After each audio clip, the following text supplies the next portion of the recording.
Quand c'est permis de manger, c'est un devoir. Alors, c'est très important de comprendre que ça n'existe pas au choix. Vous avez soit un devoir de jeûner, soit un devoir de manger.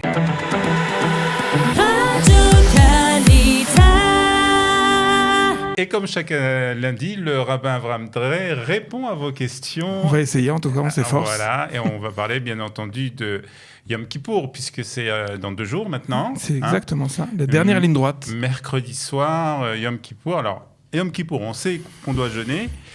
On va parler plus d'une question qui est posée des personnes qui ont le droit de manger ou qui sont exemptées du jeûne. Alors, c'est un sujet assez vaste. On va essayer de le résumer. Ouais, on va essayer. Peut-être on commence par les généralités. Tov. La première généralité, c'est la Torah elle-même. Ki bayom azeh chaper alechem letaer etchem. On a une fois par an une occasion formidable de mettre le compteur à 0. Je ne sais pas si l'expression correspond à la volonté de la Torah, mais en tout cas, Bayom azeh chaper alechem letaer etchem. On rentre dans une mechona, dans une machine fabuleuse que Dieu lui-même a fixée, Ketz le mechila osnicha, à propos de cette isdamnut, de cette occasion qu'on a. Rabbi Akiva va dire Ashrechem Israël, qui comme vous, le peuple d'Israël, vous avez une occasion pareille de rentrer au bifnei mi atem itaharim, devant qui vous êtes purifié par toutes ces actions-là. C'est Dieu lui-même qui a fixé cette occasion fabuleuse. Et c'est également Dieu qui a fixé que ve'initem et nafshotechem. Il y a un devoir de inouï. Il y a un devoir de... Le mot en français, je ne sais pas si c'est comme ça de façon exacte, c'est mortification, de mortifier nos âmes. C'est un peu difficile. Oui, en effet. La traduction halachique de ce devoir de initem, de inouï, c'est 5 interdits. Hamisha inouïm, achila shtiya, rechitza. On traduit. Ah, mais exactement, c'est une très bonne idée, Olivier. C'est une bonne idée. En effet, de ne pas boire et manger, de ne pas se laver,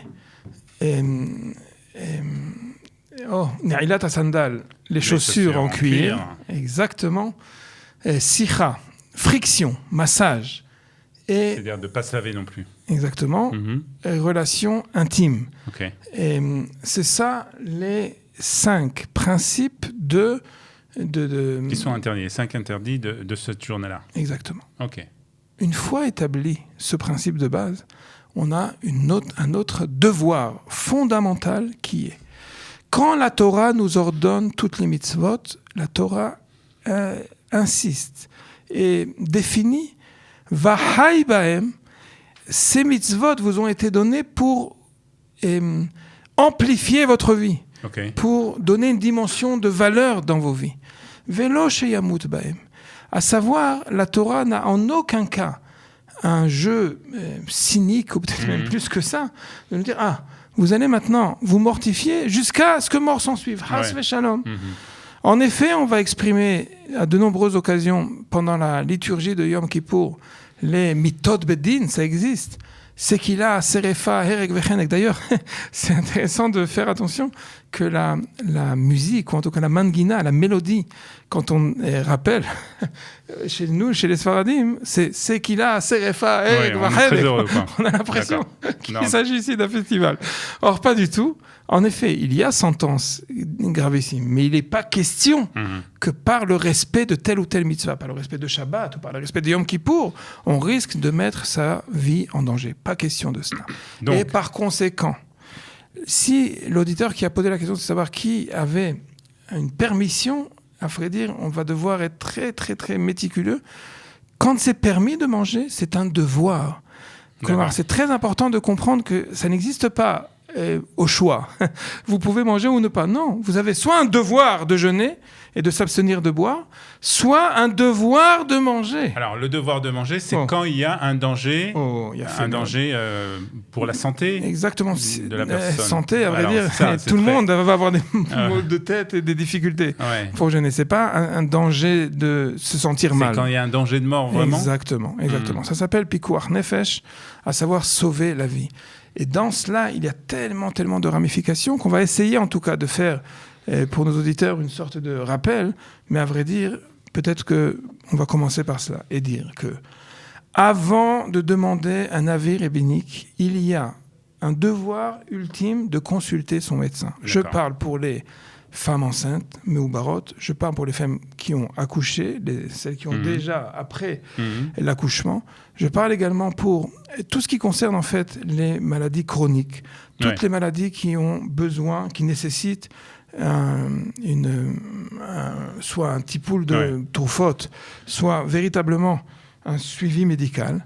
Alors, est-ce que, on va peut-être au fur et à mesure éclaircir les choses, est-ce que prendre des médicaments, c'est considéré comme manger ? Bien fait. Si on peut uniquement se servir du cachet lui-même ou du traitement sans avoir besoin, il n'y a pas de notification spécifique médicale, de manger pour absorber manger ou boire d'ailleurs pour absorber ces substances, il n'y a en aucun cas aucune contre-indication. Je veux dire par là que quelqu'un qui a un tipoul, un traitement qui nécessite de prendre des médicaments, même si c'est par voie buccale, même si c'est par voie orale, mais qu'il n'a pas besoin pour ça, il a tellement pris l'habitude. On ne pourra pas prendre un verre d'eau pour... Il a fait. Alors attention, quelqu'un pour qui c'est uniquement l'absorption du cachet sans boire quoi que ce soit, c'est le meilleur moyen. Et c'est considéré qu'il a jeûné. Ça ne s'appelle pas manger de prendre ces substances-là. Maintenant, quelqu'un qui dit « j'ai besoin, nécessité de survie de prendre ce cachet, mais j'arrive pas, je peux pas le prendre sans boire », sur ça, on va lui proposer 2 solutions. La première solution, c'est le minimum d'eau ou de liquide, peu importe, qu'il a besoin pour pouvoir absorber le cachet. C'est permis, mais attention, il faut que cette eau-là, le ta'am, le goût, regardez l'eau, je ne sais pas si c'est un goût de l'eau, en tout cas, qu'il n'ait pas de profit de ce goût-là. Et qu'est-ce que ça veut dire ? Ça veut dire qu'on lui propose tout simplement de rajouter dans cette capite, dans cette cuillère à eau, cuillère à café, en fait, que ça soit une eau qui n'a pas de goût d'eau. C'est un peu compliqué, ça. C'est un peu compliqué, mais c'est pas difficile à préparer. C'est à la veille de Kippour, tout simplement, soit... vous savez comment on prépare le thé ? Le thé, on le prépare avec un sac. Un concentré. Exactement. Si c'est un concentré comme ça, de façon à ce que c'est complètement imbuvable, si c'est imbuvable, c'est l'eau en question dont je parle. Ça veut dire, prends... Donc ça, on fera attention. Nahon. Okay. Alors ça, c'est pour les médicaments. Nahon. Mais je rappelle, c'est mamache important, quelqu'un qui doit avoir un traitement et que de ne pas prendre son traitement, ça risque de le mettre en danger, il peut parfaitement prendre ses cachets, il doit prendre ses cachets, il doit le faire si possible, sans aucune absorption de liquide. Et si c'est un liquide comme ça, qui n'a absolument aucune valeur, on va dire ça au niveau gustatif, au niveau gustatif. Alors, si quelqu'un se sent mal au milieu de Yom Kippour... Il y a une Mishnah dans Yona qui parle justement à propos d'une envie d'une femme enceinte. Une femme, Meuber et She'iricha. Elle a maintenant une envie particulièrement, c'est vrai, à vrai dire, pour toutes les grossesses, mais quand il s'agit de Yom Kippour, et que ça risque... C'est important de définir. C'est pas une envie. Va me chercher absolument maintenant. Il est 2h du matin. J'ai besoin absolument que tu m'amènes un café ou des fraises. Non, c'est pas de ça qu'on parle. On parle de si elle a un bouleversement métabolique et que ça risque d'être de mettre en danger. Exactement, un malaise comme ça, al-safilaphone, peut-être même un évanouissement. Sur ça, c'est clair. C'est marqué dans la Mishnah. Hein. On lui dit. L'Ochashim, là, c'est de mettre un traitement particulier. C'est très particulier parce qu'on n'a pas vu ça dans les autres lois de sauver, de Pikuach Nefesh. On lui dit Yom Kippour Yom. On lui dit, rappelle-toi. Peut-être c'était simplement. Et parfois, la Mishnah dit, si ça lui suffit pour dire, c'est bien, j'attends. Alors, en effet, tout va bien. Mais si elle dit Tzrichani, si elle dit j'ai besoin immédiatement, et qu'on sent absolument qu'il s'agit véritablement d'un risque d'évanouissement immédiat, on lui donne. Alors, un dernier mot, parce qu'il ne nous reste plus beaucoup de temps. Alors, on va dire simplement un mot. Il y a, pour une femme qui a accouché depuis Zayin Betishri, à savoir 3 jours après l'accouchement, elle a un devoir de manger et boire. D'accord. Si c'est une femme qui a accouché, donc... 72 heures avant. La vérité, c'est qu'il faut faire 72 heures avant l'entrée de Yom Kippourim. Elle est obligée de manger, elle. Elle ne peut pas, même si elle dit « je suis Gibora », tout va très bien. D'accord. Et je peux très bien, je veux pas ne pas... Très Donc souvent... ça, c'est important de le savoir. Nachon. 3 jours avant, devoir. Encore une fois, je rappelle, c'est pas permis, et là, c'est un devoir. Après, de 3 à 7 jours après l'accouchement, si elle a couché, donc ces jours-ci, et qu'elle se sent, là, en effet, ça dépend de l'avis Du médecin. L'avis du médecin ou même son avis à elle. Son avis à elle. Si elle-même, elle dit, je me sens suffisamment bien, en effet. D'accord. Et il y a les ménicotes. Les ménicotes, il ne nous reste plus qu'une minute pour celles qui allaitent. Donc, on va dire ça de façon... J'ai dit, et je vais finir par ça également. De toute façon, il faut prendre l'avis médical. De toute façon, elle ne peut pas se suffire simplement de son appréciation à elle. Et le clal est très simple. Si ça met en danger son allaitement, ou en tout cas le fait qu'elle va jeûner, si ça met en danger son métabolisme, ça risque de mettre en un risque véritablement pour sa vie à elle, ou même pour la vie du yonek, pour la vie du bébé qui a besoin et qui n'y a pas moyen. Lui, on a essayé les tachlifim, on a essayé les substituts du lait et toutes les maternotes, etc. Et ça ne marche pas. Sur ça, en effet, on ne peut pas mettre en danger ni sa vie à elle, ni la vie du tinoc. Donc. Je veux dire un mot de conclusion, si vous permettez. C'est très souvent, les gens nous disent « Oui, mais ça veut dire quoi ? Je vais devoir jeûner. Très bien, je vais devoir jeûner. Mais si ça veut dire je vais rester dans la maison, je vais rester couché, je vais mettre le masgan », la réponse est très simple. Qu'est-ce que préférer ? Est-ce qu'il faut préférer aller à la synagogue et marcher avec cette chaleur qui nous attend et à cause de ça devoir casser le jeûne ? La réponse est très simple. Ki bayom hazeh chaper alechem, mieux vaut passer toute la journée couché.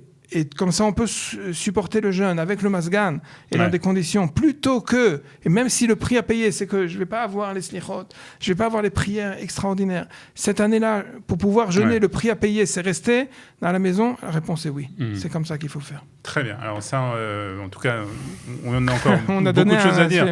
On n'a pas parlé de la manière, ceux qui doivent manger, de quelle manière ils doivent manger. Ça aussi, c'est vrai.